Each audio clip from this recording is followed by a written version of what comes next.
Have you ever wondered, like me, why do people with tens of millions of dollars in their accounts choose to rent a home instead of buying?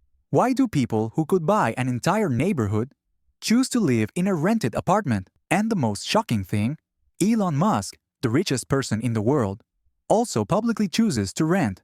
While you and I are still dreaming of a home and stability, the rich are starting to realize buying a house doesn't make them rich. It can tie up their capital, drain their liquidity, and cost them freedom. A financial expert once said, "You don't own the house owns you."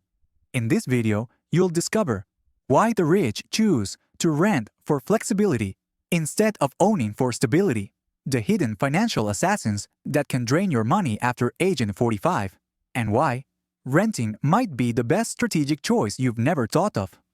Dirtier Problem 1. The rich rent, the poor buy. A shocking paradox from a young age. We're taught you have to buy a house to be an adult, to be stable, to be successful. As a result, many people diligently pay mortgages for 20 to 30 years just to hold on to a deed of ownership and then call it an asset. But there's a little known truth.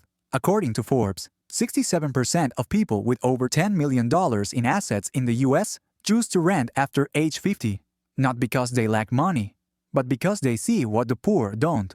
Buying a house doesn't make you rich. It's how you use your money that determines that.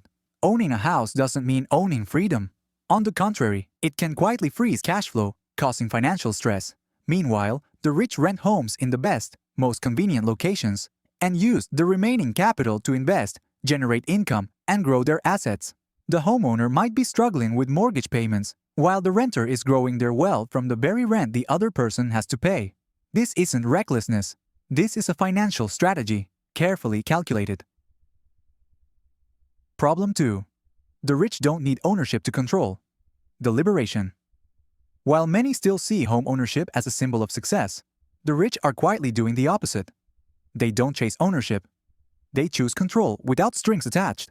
Elon Musk, who once owned a string of mansions, sold them all in 2020, moving into a small rented house near SpaceX. The reason? "I don't need physical possessions. I need to be focused on building the future."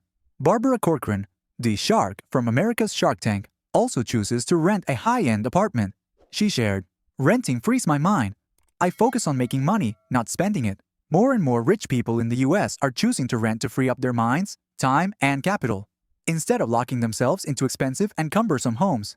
Because the rich understand very well, being rich isn't about owning everything. It's about controlling what's necessary and letting the rest operate on its own. Problem 3. Cash flow mindset. Rent to invest for many. Buying a house is the first sign of stability. But for the rich, the first question is that money generating money for me?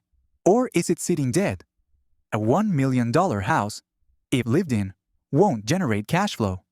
But that $1 million, if invested in a portfolio yielding 8% per year, can generate $80,000 in passive income annually, while still preserving the principal. When you buy a house, money is locked into bricks, cement, taxes, and repairs.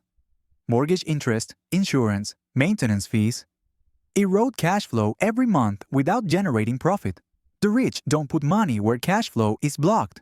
They rent to live and invest to make money generate more money. A house is not an asset if it doesn't generate money, and it's certainly not freedom if it ties up capital and weighs heavily on your shoulders every day. Personally, I used to think, if you have money, you have to buy a house to feel secure, to keep it. But the more I interacted with truly wealthy people, I realized financial freedom isn't found within brick walls, but in the ability to choose and the flexibility to be unburdened. They don't own homes, but they control everything: time, money, emotions, and even the future. So the real question is, do we own the house? Or is it owning us every day with endless debts, taxes, and repair costs? Someone said, renting is throwing money out the window, but is owning a non-income generating asset, tying up hundreds of thousands of dollars for 30 years, any different from building a wall between yourself and financial freedom? Thank you for watching and subscribe so you don't miss the next interesting knowledge videos. And leave a comment below. For you, is renting a flexible strategy or a long-term trap?